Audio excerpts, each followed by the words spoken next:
Hey, everybody. Happy Monday and welcome to another great episode of Parent to Parent. Tonight, we're going to talk about navigating the solo parenting journey. I'm excited to have this conversation with you. Such an important topic that affects so many people in our world. But before we get started for that, a couple of things of business. This is my book, Raising the Well-Adjusted Child, A Parent's Manual. You can find this book on Amazon. Check that out. Would love for you to grab a copy of that. And also wanted to share with you my Parent to Parent YouTube channel. This is actually, this interview that I'm having today is actually the last one for this quarter. I'm taking a little bit of a break. So while that break is happening, you can go in and dive into some other videos, as well as if you go into the playlist, I've been reading portions of my book in here. And so you can learn more about the different chapters in the book. So check out my YouTube channel. That silly face of me. Check out my YouTube channel and join us for Parent to Parent coming up again after this this little break that I have. But without further ado, I would like to bring up our guest. She is a mom of two. She has experience as a single parent or a solo parent, however you want to look at that. And she is a marketing creative director, and she does a whole host of other things. So let's welcome Angela DeMarco. Thank you for joining us. Hi, thank you for having me. I'm really happy to be here. I'm happy to have you here. We were just talking about this backstage. Angela and I planned this like, oh gosh, I don't know. 2 months ago, 3 months ago? 4 years ago, apparently. I don't know. I can't believe it is already here, but time flies when you're having fun, and I've already wrapping up my second quarter guest. So I'm super excited to have you. Tell everybody a little bit about you, professionally, personally, whatever you'd like to share. All right. Thank you very much. Well, you already said the gist of it. I'm a single mom to two amazing kids. Maddie is going to be 21 in July and Christian's going to be 8. They're both of different fathers. So I have two ex-husbands and I'm collecting them. So they're under my belt right now. So watch out, single dudes. I do branding. I'm kind of like a branding expert. I've been doing it for like 30 years. Love being a creative director. So it's a really interesting career. I've written 3 books. I play the guitar, and I like making my home pretty. So there are some things about me. I love that. I like making my home pretty. I love that. I do too. That's a really, that's a great point. I've never had a guest say that, but I like that because, that speaks to your creativity as well. I think. You know what? I was thinking about this. Like I grew up, my whole family always had we just had pretty homes. Doesn't mean we are expensive or luxurious, but everything was just always so well designed and organized and kept clean. And that's just how I grew up. So for me, home feels like everything kind of neat and put away, not like sterile, but just everything having its place, and I think my kids are picking up on that too. Like my daughter was really clean in her dorm room, like everything was kind of organized and cute. She gets really happy when she finds the right poster or the right thing. It just, I don't know. It's just, I think it's cool. Yeah. We could do a whole episode on this. And this is not the topic, but you know what I love? I have 2 daughters. Those of you that don't know that, I have 2 daughters in their 20s that both live on their own, and they both have their own style and vibe of their home, which is not like mine at all. But I love it. I walk into their house and I'm like, that's a cool piece of furniture. I wouldn't have bought it for my house, but I love it here. Or the other one, I'm like, I love where you put those pictures. Like, that is so cool. I would not have done that. So it's so cool to see the individuality styles of our kids that are, but they also like those same spaces cleaned. I always would tell my kids, make sure that the dining room, kitchen, the space I'm going to walk into from work is clean every day. Those 3 rooms have to be picked up every day. That is a really good thing. Yeah. So, and I think that when the things are a mess, I can feel like my son get a little agitated because he's used to it being organized, So he won't play with toys because he doesn't want to clean them up. I'm like, all right, well, maybe let's just get rid of all these toys then. No. I love that. I love that. Oh my gosh, that is so funny. It's so true. They do get a lot of things from us. Well, thanks for those of you that are joining us today. Hi, Tanya Davis, for joining us. Great to see you in the audience. And Linda Meyer from Ontario, Canada. Thanks for being with us, as well as Christy Williams. Good to see you, fam. Nice to have you all with us today. I also want to get started with some questions. So those of you in the audience, if you're a single parent, drop in your comments about some of the questions that we have, or if you have questions for Angela. She's told me I'm an open book. Pretty much, I'm an open book. So you've really recently shared openly about your divorce on LinkedIn and on Instagram. So tell me, how did you begin your new parenting journey? You told at the very beginning that you lost custody of your daughter. Yes. So I was 28 and I married a guy who was 14 years older than me. And I didn't realize how controlling he was and how much self-worth I didn't have. So those two things put together, in hindsight, I wouldn't change anything because my daughter's amazing and our journey was our journey, but it was really rough.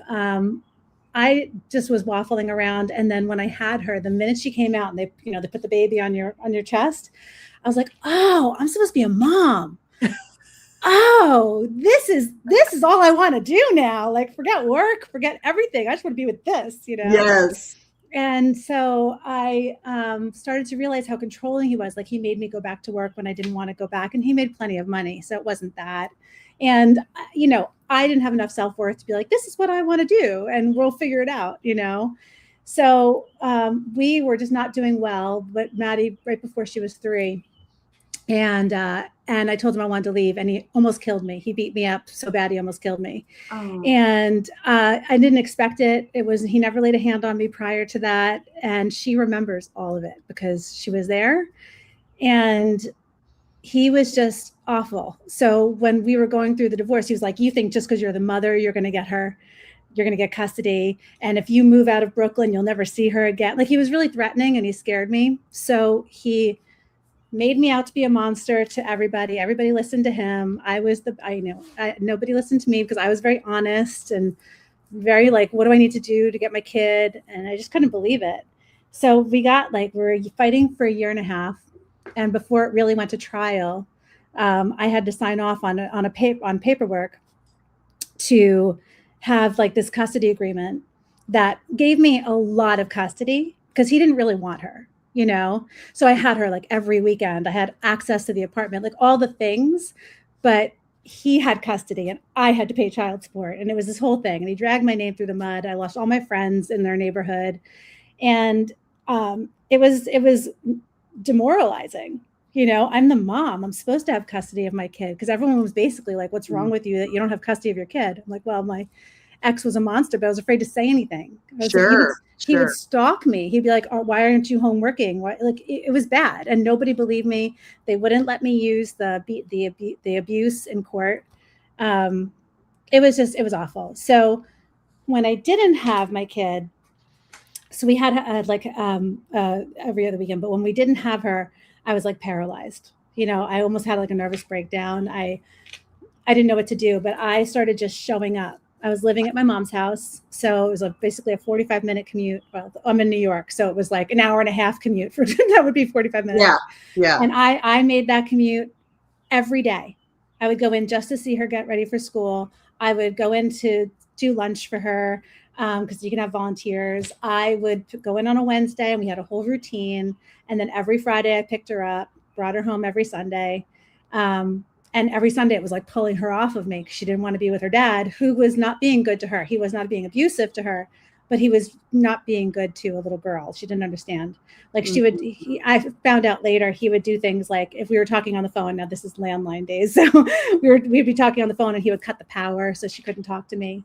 It was really trying. But by the time she was in so that was kindergarten, by the time she was in 4th grade, we got our groove on. She was able to speak her truth and we were able to talk, but our communication, we talked every single day. Mm-hmm. And that was really, and I had no support. My family sucks. So. Mm. So that was a really, really difficult time. I'm sorry that you went through that. Like, what a hard time. Yeah. And a lot of kindness in the audience here. Thank you guys so much for joining us. Coach Carrie, checking in from Indiana, sending positive vibes.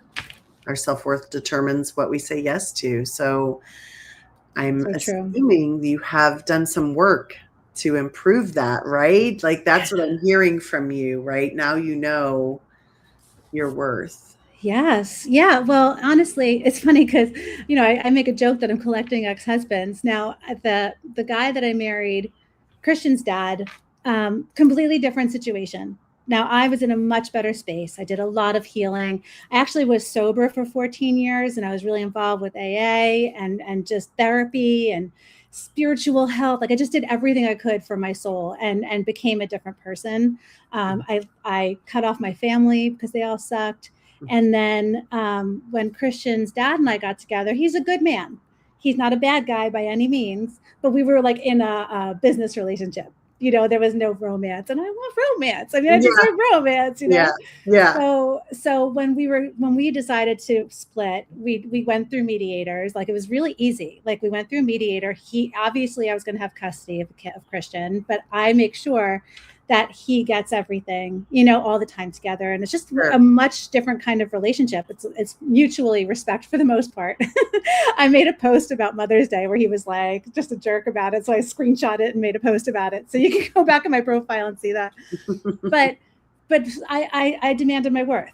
I was like, I get half of the equity of the house, and he had to pay me a nice big check to get out of it. He had to do things, and I wouldn't accept less. So, and so now it's just so much. It's like I got a second chance at having a kid at home, like the custody thing, a second chance on how I could handle it, and it was just night and day. So that shows to me that was a testament to my own growth and that work that I've been doing. Yeah, absolutely. Absolutely. So, and you talked about, a little bit, didn't have support from your family. So how did you find support during this time? Like, who did you turn to? The support that I got from my family, I mean, I didn't have zero self-worth because I came from a wonderful family. They'll tell you they're wonderful. So I would go and like take Maddie up to my aunt's in Connecticut, which wasn't too far, but I would have to hear like the things that I was doing wrong, or like a lot of this, what I got from my dad, like my dad, I cut him off immediately. I was like, Dad, how can you still talk to my ex-husband? He beat me up. And he was like, yeah, but did you ever look at your part in that? And I was like, well, you're my dad. Right. So, and I agree. I don't think that it always has to be family, right? Family is what we get. It's not what we pick. Yeah. So were there other people? Did you have any friends that were able to be a support to you?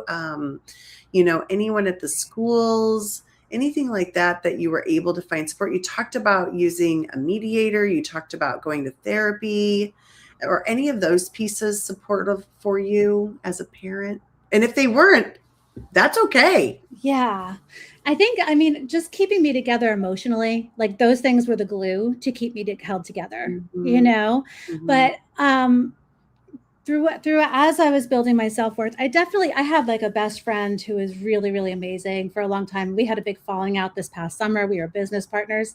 So while I was going through a lot of this with my current ex-husband, so keeping track, she was really, really helpful. She would help me with money. I was trying to keep our business alive after our breakup last summer. So by January this year, I almost got evicted. I had a family living here who were in trouble and needed a place. I had someone living here for 5 months, and none of us had money, and it was a lot. And I reached back out to my mother and asked for help. So from a financial support, my family has always been there. From an emotional support, it's been the like therapy and AA was great. My people. Yeah. And with Christian now, his teacher is so phenomenal. So phenomenal. He's got ADHD. He's all over the place, but he's such a sensitive little dude. Like, he probably is on the spectrum. Doesn't matter, but the teacher is so fantastic. He's in the social work program there. And I just love his school to pieces. So I'm really grateful. They helped me a lot. Yeah. That's great. I'm glad that you had some support and, in a sense. And again, like I said, it doesn't have to be family, and it can just be, like you said, girlfriend time or, just going to the AA meetings and talking to other people. That's always, great to do. Yeah. Thank you, Coach Carrie, for sharing your view on this. Yeah. Yeah. I know. And Jackie agreeing with Coach Carrie. Love that you used a mediator. Oh my God. And he's like the master manipulator. And it's funny. I tell my daughter when she was younger, because she would have a little bit of that manipulator like quality. And I was like, listen, that's a good quality, but use it well. Mm-hmm. Use it well. Identify that. Hello, Leslie Flowers. Thank you for joining us. Yes. Yes. Yeah. Absolutely. Absolutely. Well, I think that, that's a tough time. Like you survived a lot. Like when you think about what you survived and what you went through, that's a lot, Yeah. and still have this great relationship with your kids, still smiling, still loving life. And so, who's on your parenting team now? Do you have anybody on your parenting team to help support you now? Still on the single parenting journey? Yeah. My January, like the whole fall was really difficult when I had my friend and her 2 daughters and her cat and her dog living in my 2-bedroom apartment. Like it was just like so much. So I have been kind of like rebuilding myself and really protective of my energy. And just for the first time, I realized that every decision I had made I was still people pleasing, and I was still trying to make other people do things for other people, keeping the business alive longer than it could be for the authors and things that we had. And a big factor for me has been, let me make decisions for myself. Let me check my gut. And I don't want anybody involved. And the peace that I feel right now, it's just not worth like messing with it. I'm just kind of like building my own environment, and I love my own company, and I love my time with my kids. Like I don't even want a boyfriend right now. No offense to, the single men out there, but I don't want anything to take away from this time of being present with my kids. They're so amazing and we have such a great time. And then when they're not here, I'm like, wow, I get to like do my thing, Right. That's so nice. That's so nice. So one of my questions I was going to ask you is, do you have an example of a time when you did accept help from somebody?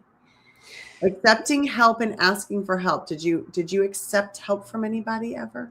Well, yeah. I mean, reaching out to my mother right around Christmas, because it was Christmas and I had no money for rent. I had no money for gifts. It was bad. And she was like, I knew you'd come back when you needed money or somebody died. Thank God it's for money, So, but I took it as a loan, and any help that I've gotten financially is all loans, and someday I'll pay them back, hopefully, and do what I can do there.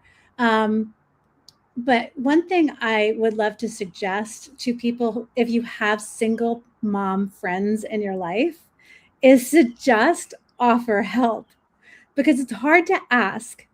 But if somebody was like, hey, you want me to come pick up Christian for a couple hours so you can take a break? Or do you want me to come sit with Christian so I can, you can go shopping or do food shopping in peace? Just offer help. Yeah. I've talked to several single parents, and a lot of them have the same perspective that you have. I would just rather do it myself. When I wrote my book, Raising the Well-Adjusted Child, a Parent's Manual, one of the other principals, she was an assistant principal, and I consulted with her. I don't have a lot of experience with the solo parenting journey. I wasn't raised by a single parent, so I didn't have that experience. I'm not a single parent, didn't have that experience. I didn't have a lot of friends with that. So anyhow, I met this one lady and we started talking, and she said the same thing. My daughter and I, we have our routine. Yeah. We have our time together and we work together. And her daughter was probably 5th grade when I met her and was talking to her. And she's like, we work together. Sometimes we have to cook together. Sometimes we have to clean together. We do this together. And, do you see that there's like a kind of like a additional, like having to grow up a little faster as the children? That's an interesting one. So Maddie right now has Christian. They're out for a walk. Like, she is such a big help. She's like Yeah. a second mother to Christian, Yeah. which is really interesting because I was also the oldest, and there was a 11-year gap between me and my brothers. And I would take them and be like their second mom and help all the time. So it's kind of like she fulfilled that role as well. Yeah. I think she had to grow up faster just because of our distance and having to communicate, which is very adult. You know, it's bigger, it's a bigger person to communicate her feelings and those kinds of things. And I think she had to do a lot of taking care of her dad. Whereas I'm like, you don't take care of me, I take care of you. That's always been my philosophy. And Christian gets to benefit from Maddie and I having this great communication. So we all have it right before we go to sleep. And Christian sleeps in my bed every night. He has his own room, but he's just a snuggle bug, and I'll take it as long as I can, you know? But he'll be laying there right when he's about to go to sleep. He'll be like, what happens when we die? Or like, this is like profound questions, right? Like right before bed, buddy. Like, if there was an earthquake, Mom, would you grab Blanky and me? I'm like, yeah, bud, everybody would be safe. So I think he has the benefit of being a child and being age appropriate and not having to step up, because Maddie and I really do a lot of that work, but she definitely had a different, we were in a different place when she was his age. Yeah. Yeah. I think that's also a first child. I was not a first child. My daughter, my youngest was actually, we were talking this weekend, and she said, yeah, you know, when you're the younger kid, you have two moms. Yeah, that makes sense. And I was like, well, you know, we kind of do. She's like, if you're not bossing me around, she is, you know. And how old are the girls apart? How far apart? 2.5 years. Just 2 years. That's great. Yeah. Yeah. So was there ever a time when you rejected help, when you said, I don't want help from you? I feel like I just never got help. I don't think I had many opportunities where that's even coming up, because I would always have to ask. That if you were going to get help, you were kind of going to be paying it back by emotional repercussions and comments and things like that maybe just didn't, you were like, I'm not even going to go down that path. Yeah. I mean, with everything in my life, I've had to guide it and lead it. Yeah. So if I needed help, I had to seek it myself. You're a survivor. And honestly, now I prefer it that way. You know, like, it would be nice. I remember when things were really tough, I would get like a $25 something or other, and I would be able to buy the kids ice cream, something silly like that. You know, like that surprise help is just like, that felt really great, you know. But I don't think I ever had the opportunity to reject any help. Well, that's good. That's a good thing, because there are some, you know, I've met with a couple of other single moms also, and there are certain family members they won't allow their kids to be with and to stay with them, or, you know, they just don't feel comfortable or safe leaving them other places. So they'll reject that help in those ways. No, haven't had that opportunity. Like my mom, even though she's in my life now, she's not like, hey, can I see the kids this weekend, or can they come out? No. Yeah. And there's so many different family dynamics, you know, Angela, like that is a perfect example, right? Not every grandparent is this image of, you know, cuddling and coddling and wanting to spend all of this time. Right. And not every grandparent is distant. And so there's a spectrum of grandparents and family members and their involvement in our lives. Yeah. I did see a meme, because I get a lot of my parenting advice from Instagram, scrolling at 2 a.m. And there was one that said, active grandparents are parents that never want to stop parenting, and inactive grandparents or non-active parents are parents that never want to be parents in the first place.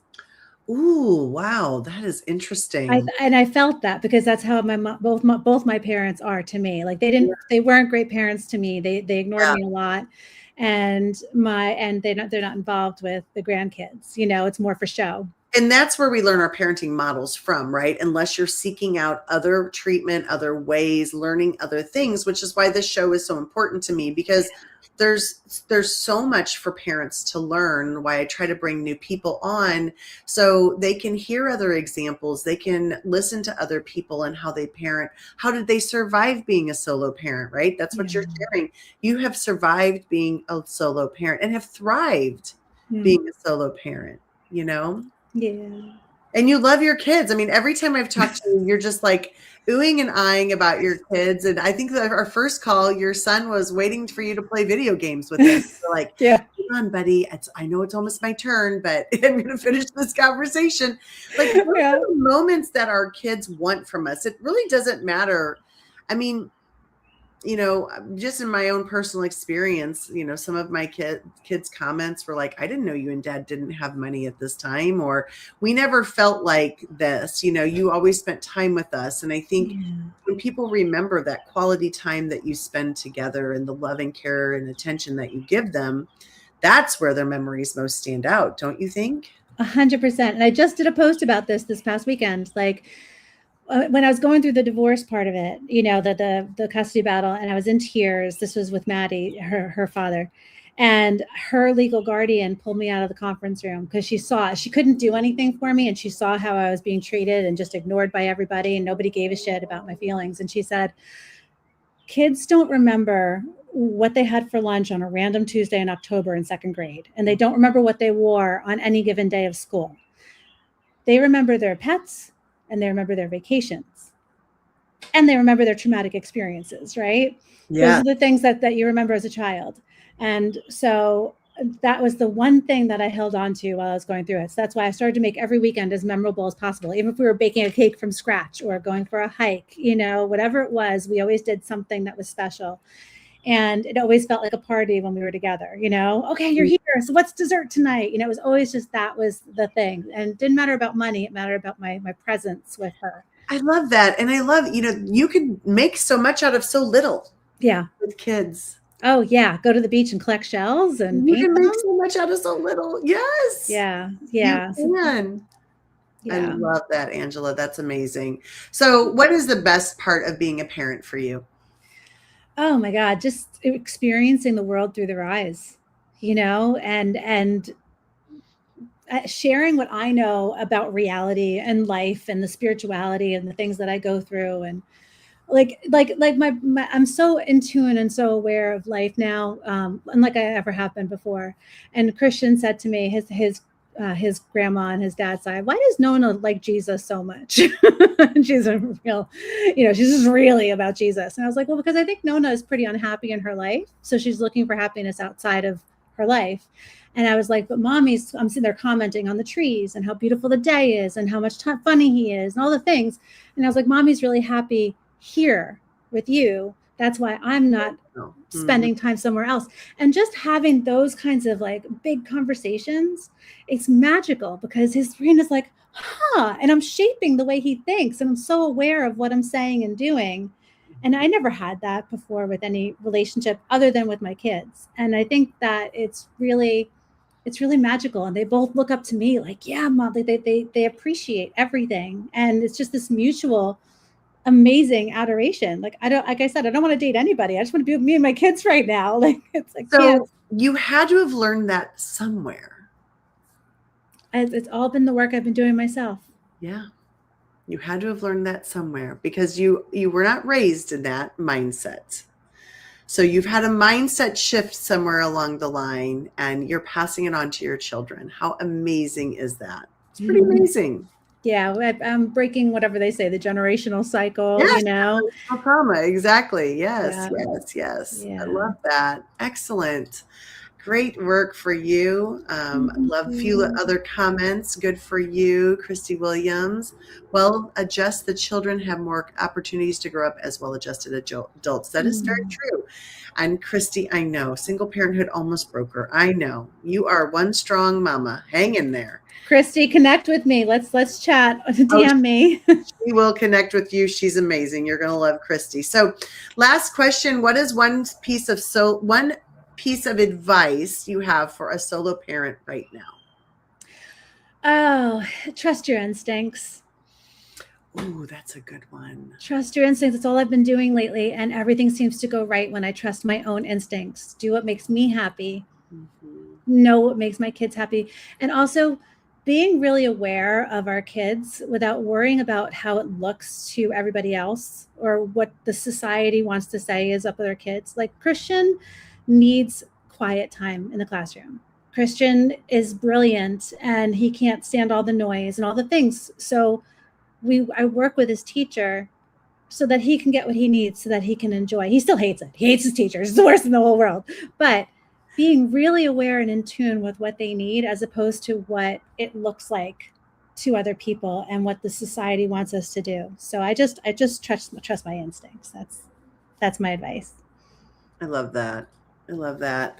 Well, my gosh, it's already been 30 minutes. I told you this was going to fly by. So fun. I know it was so fun to have you on here, and we'll bring you back again another time. It has just been so amazing to listen to you and your journey. Thank you for being so open and honest with us. You're going to help make other parents that are going through the same thing that you are feel not alone. So thank you for being so honest and open and sharing that with them so that we can do that. And so we'll come back and we'll learn some new strategies from you another time. But for those of you that are watching, thank you so much for being here. I will be back July 20th. I'm taking a little bit of a break, taking a little bit of June off, a few weeks off through June and July. You'll still see posts from me on Parent to Parent. You'll still have access to all of the videos on YouTube, so make sure that you're doing that, as well as all of the past podcasts are available on Spotify. So thank you so much, Angela, for joining us today. Stick around. I'll chat with you afterwards. And everybody else, have a beautiful Monday, a great summer. We'll see you on July 27th. Thank you, everybody.